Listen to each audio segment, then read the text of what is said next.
ভাবনা থেকেই মানুষ সুন্দর হয়। একটা মানুষ চলে তার মস্তিষ্ক ও ভাবনার উপর নির্ভর করে। তার ভাবনা যদি খারাপ হয় সে খারাপই হবে, আর ভাবনা যদি হয় ভালো তাহলে সে ভালোই হবে। আর এই সব কিছু শেষে যদি উপলব্ধি করতে পারে যে তার কাজটা কত মহান, কত ভালো, তাহলেই তো তার ভিতরে তৃপ্তি অনুভব করতে পারে। এজন্য যাই করুন সেটা সম্পর্কে জানুন, বুঝুন, দেখবেন প্রতিটা জিনিস, প্রতিটা দায়িত্ব, কর্তব্যর আস্বাদন করতে পারবেন। এগুলো সাধারণ কথা নয়, জীবনের আসল দর্শ। আসলে এই কথা বলার ব্যাখ্যা এমনই দাঁড়ায়, মানুষকে সুন্দর বানায় তার চেহারা নয়, তার ভাবনা।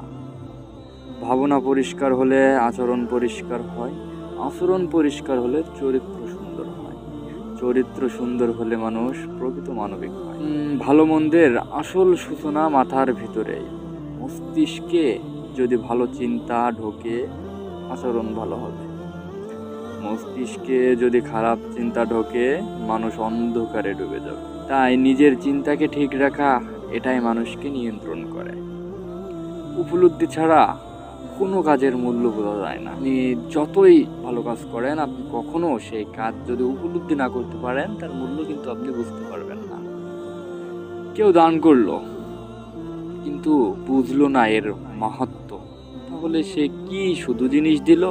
অন্যদিকে কেউ অল্প দিয়েও যদি জানতে পারে এর মূল্য, এর বরকত, এর উদ্দেশ্য, কেন দিল, তাহলেই সে তৃপ্তি পায়, শান্তি পায়, বড় হয়।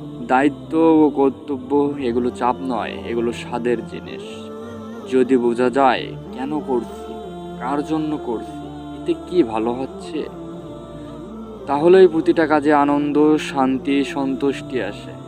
মানুষ তখন শুধু কাজ করে না, নিজেকে নির্মাণ করে।